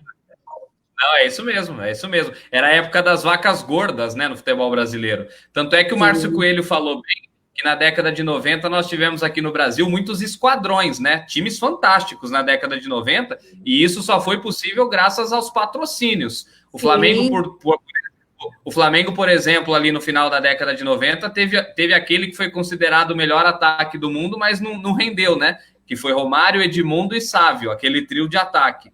E muito graças aos patrocínios. Então, ali na década de 90, era a época das vacas gordas no futebol brasileiro. Só falando do que o Léo Coutinho falou, ele falou do River Plate, né? O Palmeiras, Léo, na semifinal contra o River Plate, o jogo de ida foi lá no Monumental, e o Palmeiras perdeu por 1-0. Aí, no antigo Parque Antártica, o Alex gastou a bola, jogou tudo que podia, foi 3-0 para o Palmeiras. E aí classificou para a final. E o legal é como... Exato. Exatamente. E o legal é como essa década é uma década muito paulista também, né? Se você olhar para a primeira metade dos anos 90, ela praticamente foi do São Paulo, muito bem, São Paulo e Palmeiras. Palmeiras bicampeão brasileiro, São Paulo bicampeão da Libertadores. E aí você pega essa segunda metade, você tem o Palmeiras campeão paulista, com uma campanha absurda em 96, campeão da Copa do Brasil em 98, campeão da Liberta em 99, o próprio Corinthians bicampeão brasileiro na dobradinha, né, 98 e 99. Então foi uma década muito paulista, principalmente nos campeonatos nacionais. Copa do Brasil, né? O Corinthians também, 95. 95 também. É, verdade. Só o Santos, né, que cai meio fora dessa curva. Anos 90, capengando de dinheiro para variar, né, na dificuldade. O Santos estava mandando bem nos paulistas, né? Nos campeonatos da semana passada. Agora aqui, né, Dario? Deu uma fechou, já freou aqui. Talvez conseguiu montar um bom time em 95, mas sem recurso, né? Então, mas foi Giovanni lá. Foi garfado em 95. Sim, mas você vê que não teve recurso, dinheiro de patrocínio, não foi nenhuma contratação. Marcelo Passos era lá da Baixada. Camanducaia é a prata da casa. O Giovanni cataram ele lá no Pará, ninguém nem sabia quem que era. Pega o filho do Pelé, põe no gol. Foi juntado. Eita, que timaço, hein, Deu liga. Deu liga nesse time, mas foi meio fora da curva. Não tinha dinheiro, cara. Não tinha. Tinha tudo para, né, avacalhar. Bom, vamos seguir aí. Chegamos em 2005, São Paulo aí de 2005. Quem que falou desse time? Foi o... Eu falei porque, na verdade, né, para mim, se você olhar esse elenco do São Paulo, você tinha ali 7 jogadores com passagens recentes pela seleção brasileira. O Rogério Ceni, de Copa do Mundo, os 2 laterais, que era o Cicinho e também o Júnior, né? Júnior Copa do Mundo, o Cicinho também, no ano seguinte, em 2006. No meio campo, 2 volantes que foram para a Copa juntos, que foi o Mineiro e o Josué. Para mim, as melhores duplas do século em termos de volância foram Josué e Mineiro, Paulinho e Ralf, na minha opinião. Os 2 do São Paulo ainda um pouquinho acima. E mais para frente, o Danilo, sempre muito consistente, né? E um ataque que colocava inveja em qualquer ataque do Brasil naquele ano. Talvez a exceção fosse o Corinthians, que tinha Nilmar e Tevez, mas mesmo assim, um ataque com Amoroso e Luizão, principalmente Amoroso na fase final, né? Ele chegou mais para a semifinal. Um time marcante com jogadores realmente bem estrelados. Que antes era o Grafite que estava ali no ataque, Sim. que machucou no Libertadores. O Grafite machucou, verdade. Mas esse time, igual, depois a gente vê o Alex Bruno como um dos terceiros zagueiros, que depois no Mundial acabou sendo o Ed Carlos. Mas eu não esperava que o Alex ia ter essa titularidade na época. O Alex, eu achava um zagueiro médio, né? Pra fraco, mas acabou conquistando aí e encaixando bem no time. Esse time jogou também, hein? É o Perdigão. Esse time jogou bola. É o Perdigão. Esse time derrubou o Barcelona no Mundial, hein? Espetacular. Que massa. Internacional. Fernandão, né? Fernandão, Perdigão, tudoão. Tinga. Eita, Léo Coutinho. Olha o Jorge Wagner aqui, não é? Que eu tirei do União. Você que tirou ele do União, né? Você que atrapalhou a vida dele. Eu tirei ele do União. Não quis ele aqui, não. Um grande abraço pro Emerson, inclusive. Esse time aí jogava o Rafael Sobis também, não era? Sim, Também. Rafael Sobis. Exatamente. Mas eu vou polemizar aqui. Eu acho que esse Inter aí é um dos piores times brasileiros. Não dá para falar em pior, mas assim, comparando com os outros, eu acho que tá, em termos de elenco, para mim ficava abaixo de São Paulo, ficava abaixo do Flamengo de 2019. Então, para mim, talvez eu gosto menos do que esse do Inter de 2010. Acho que é o pior Inter pelo menos daqueles que chegaram a fases finais de Libertadores.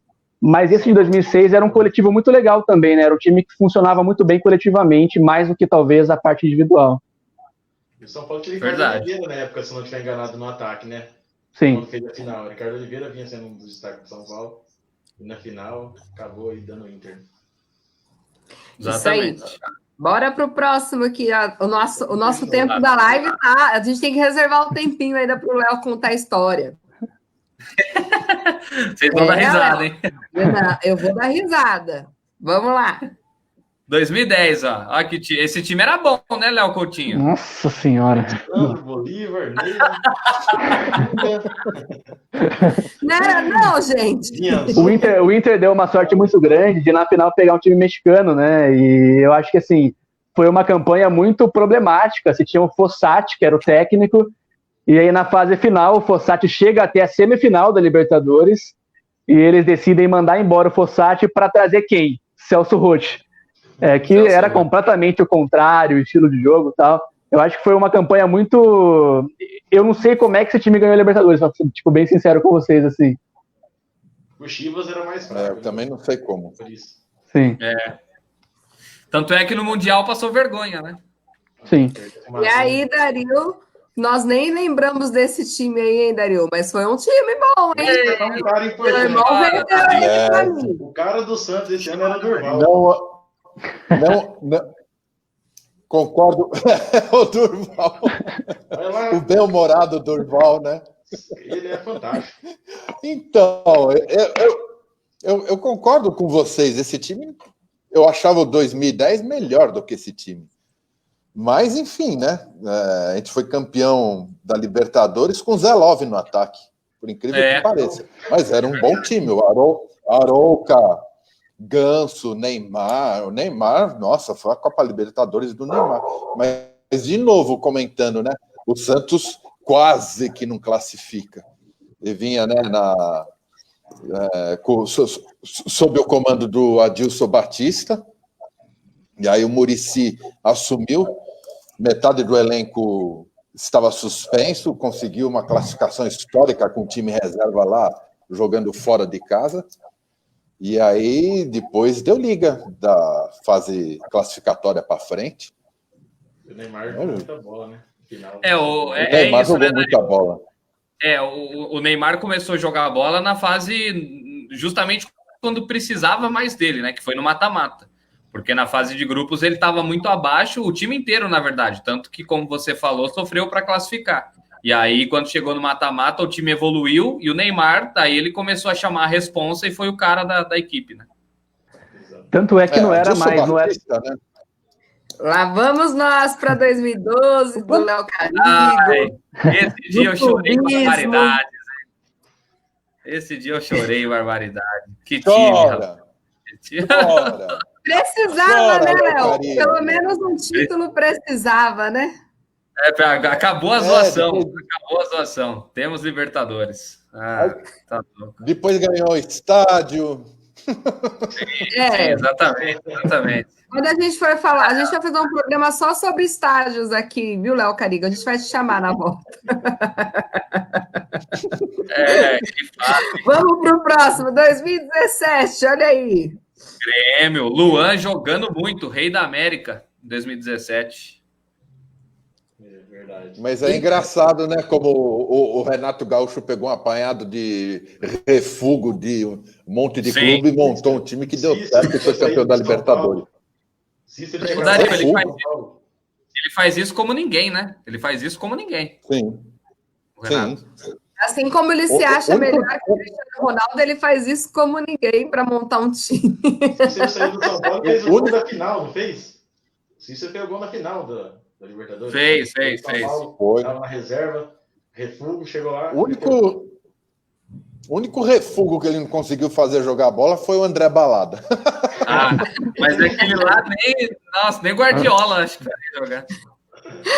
Bom, então, e aí a gente tem agora 2019 Flamengo, para vocês verem como esses times brasileiros fazem sucesso aí na Libertadores, hein, meninos? Que, embora o nosso futebol Copa do Mundo não seja o melhor, mas quando a gente está falando de Libertadores, a gente tem um certo orgulho aí. Mas a gente ainda está atrás da Argentina, né, no número de títulos. Vai ser bem difícil passar, né? É muita diferença. Exatamente. Então, mas você compara esse Flamengo com os últimos campeões, dá para sentir que é um time bem diferente, né? Um elenco bem diferenciado, né? Sim.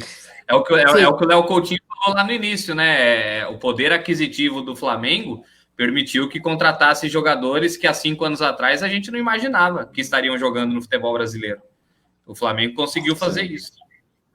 Tanto é que eu acho que os dois times sul-americanos que, para mim, talvez hoje melhor representam o futebol aqui do nosso continente são Flamengo e River Plate, né?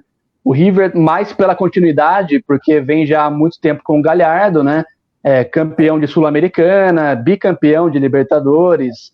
É um time muito bom, tecnicamente falando, com menos investimento que o Flamengo, claro, mas ainda assim um elenco muito legal. Acho que são os dois times que hoje resumem muito bem a força do futebol sul-americano. Muito bem. Eu vou ler as últimas participações, eu já libero para o Léo contar a história dele e a gente já vai se preparando para as considerações finais, viu, meninos? Bom, o Alex Castro Lima mandou aqui que a transmissão não caiu nas mãos do SBT, a transmissão não caiu na mão do SBT, é que o Flamengo TV, a Flá TV, né, tem gastos, e o Landim Babi não quer arcar com esses prejuízos, entendeu? Então, foi por isso que já jogou lá para o SBT. Ou seja, ele acredita que, por mais que os clubes queiram e dar essa iniciativa pela internet, eles também vão ter lá seus custos, e aí talvez não vale tanto a pena você brigar por uma rede social, enfim. Mas eu acho um pouco contraditório, né? Porque usando a plataforma lá do YouTube, você também consegue ganhar um dinheiro em cima disso, certo? Ou eu estou errada? Que também é aquela questão, né? Fazer uma transmissão de futebol é muito caro. São muitas câmeras, a estrutura por trás para viabilizar isso, fazer rádio, o Léo sabe muito bem, já é difícil. Fazer televisão é 10 vezes mais difícil. Então, eu acho que o caminho para os clubes é terceirizar realmente. Não é fazer ele mesmo no YouTube, mas de repente, vender para um DAZN da vida, que está muito em alta, né? Para serviços de streaming. E eu acho que talvez o futuro seja aí. Eu acho que se cada clube for pregar para tocar o próprio jogo, vai ficar muito caro e não vai compensar. E que volta naquele seu comentário inicial, né, Léo Coutinho, sobre essa questão da união deles. Não tem muito por onde correr. Talvez os clubes, se eles não se juntam para levar o negócio para a TV, eles vão ter que se juntar na hora de firmar um contrato quando a gente está falando de streaming. Então faz todo sentido aí, essa desunião não vai ser muito favorecida por muito tempo. Muito em breve eles vão ter que novamente se juntar aí, como nos velhos tempos. A Taninha, um beijo, Tânia. E eu falei, a Tânia, ela fala tanto de mim e do Dario quando a gente está falando do Santos, né? Ela fala assim, Santista do Pelé, só observe, viu, Dario Honório? Ela deveria vir aqui no programa do Pelé. Tânia, vai ter um programa especial, viu, querida? Você pode vir participar. E para encerrar, o meu irmão falando... Taninha, tricampeão, Taninha, 3. E o meu irmão Fernando disse o seguinte, Santos, de 62, 63, imbatível. 2011 era um time da evolução.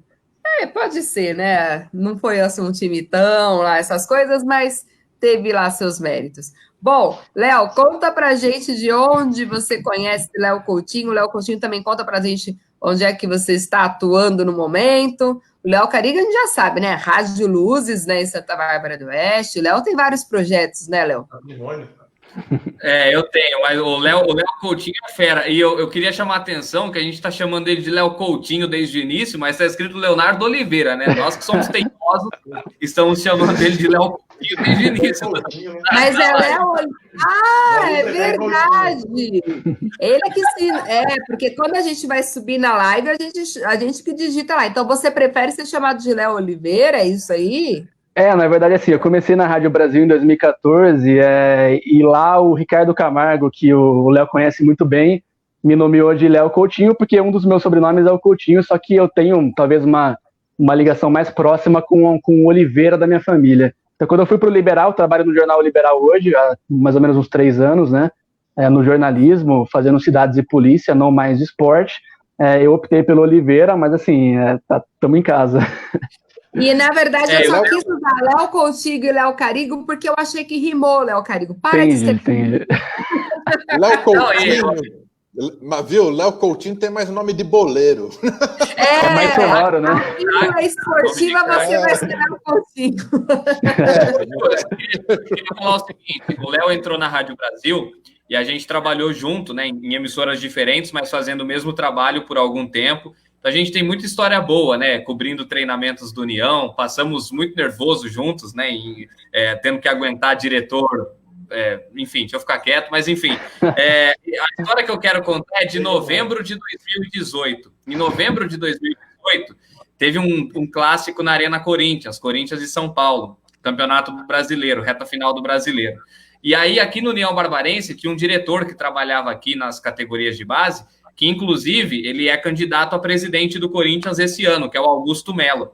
E o Augusto, né, se tornou um grande amigo meu, pegou amizade com o Léo também, e como ele é conselheiro do Corinthians e estava trabalhando aqui no União, ele conseguiu 2 ingressos, né, para que nós pudéssemos ir à Arena Corinthians, assistir Corinthians e São Paulo. Nós não conhecíamos a Arena, né, então falei, Léo, vamos embora. E aí nós fomos com o carro do Léo. O Léo tinha, acho que tem ainda, não sei, um Uno. Não. Não tem mais tudo, Léo? Não, tem. Você deu trabalho nesse dia, ele resolveu vender. Vamos lá. Então, o Léo tem o Uno, Ju, e a gente foi para São Paulo. Só que o jogo era 5 da tarde, num sábado, e nós saímos de Santa Bárbara 2 da tarde. Não, detalhe. O Léo me avisou da possibilidade da gente ir pro jogo na sexta-feira. Não, na sexta não, foi no sábado. No sábado de manhã. Eu estava na redação do Liberal, o Léo, ele foi até o Liberal e falou, ó, tem um ingresso aqui, você não quer ir, mas assim, tem que ir com o seu carro. E é um Uno, eu tenho muito carinho pelo meu Uno, mas é um Uno 97. E eu falei, será que é uma boa ideia eu apostar numa ida até São Paulo com o meu Uno 97, que não está revisado? Eu falei, o ingresso é gratuito, talvez valha a pena, né? Mas continua aí.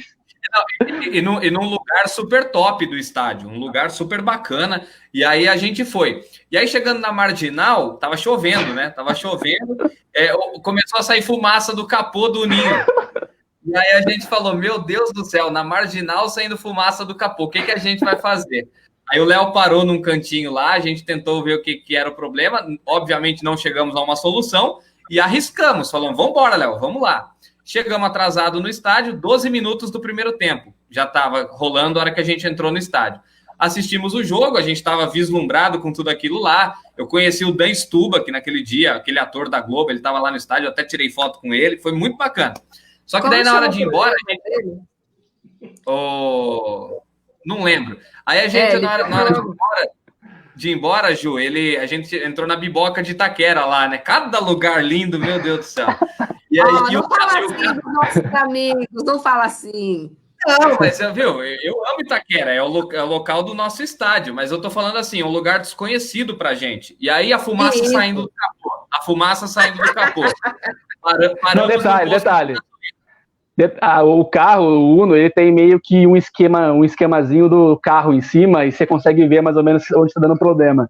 E acendeu uma luz vermelha que eu não achei que fosse possível acender aquela luz, mas acendeu.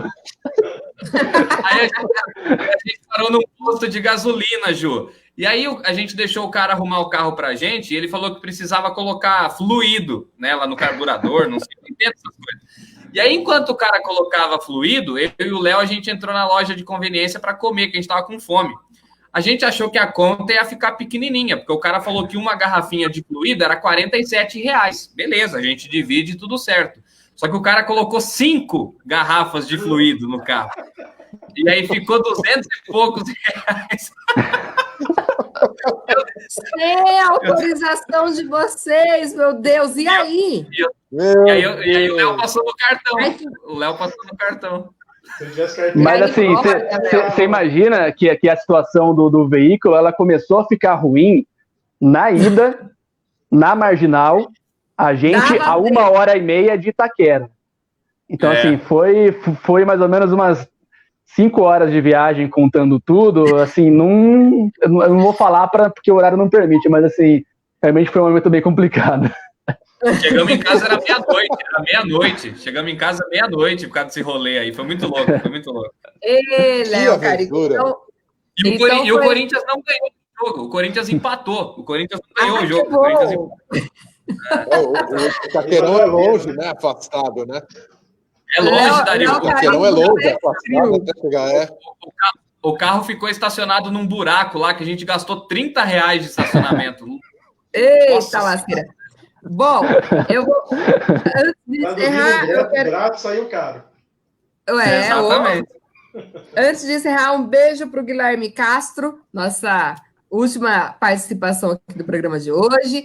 Já vou agradecendo aqui para vocês a noite de hoje. Estou um pouco atrapalhada, muito serviço, muita coisa, mas graças a Deus correu tudo bem aqui hoje com as nossas participações, com os jogos que a gente mostrou aí da Libertadores, deu tudo muito certo. E eu queria agradecer uma pessoinha que está fazendo esse jogo de imagens aqui para gente, que é o nosso amigo Luiz Torelli, ele que já fez parte aqui do programa Lente Esportiva com a gente, ele que comanda o Esporte 10 aí toda quinta, que também voltaram com a live ao vivo. Então já quero aproveitar, agradecer muito aí, Lu, por ter vindo participar conosco, ajudar aqui nessa direção de imagens, e chamar você para participar da live deles aí, então, Esporte 10, quinta-feira, tá certo? Ao vivo pela fanpage do Esporte 10 também. Bom, Léo Coutinho, Léo Oliveira, enfim, obrigada por ter aceitado participar aqui do nosso programa. Com certeza você já faz parte aqui do nosso elenco, da nossa bancada, e foi sensacional, só tenho a agradecer mesmo aí a participação de hoje. Muito obrigado, Ju, muito obrigado a todos aí, né? Foi bom rever quem eu já conhecia pessoalmente, que era o Léo e o Márcio, e também poder estar em contato com vocês, né? Falar sobre o futebol, acho que é muito legal isso. Eu estou um pouco mais distante hoje do futebol, né? Mas, assim, toda a chance que puder falar sobre esse esporte, para mim, que é tão apaixonante, é muito legal. Foi bem bacana participar. Muito obrigado pelo convite, por terem lembrado de mim aí.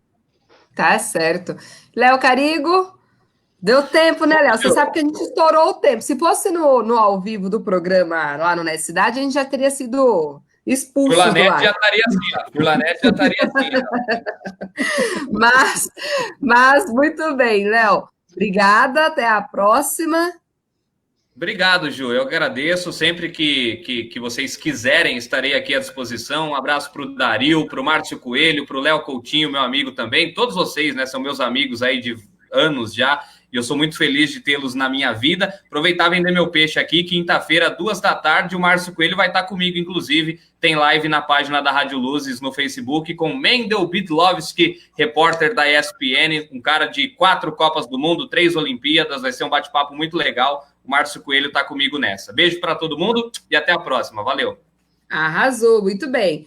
Márcio, obrigada, viu, por participar.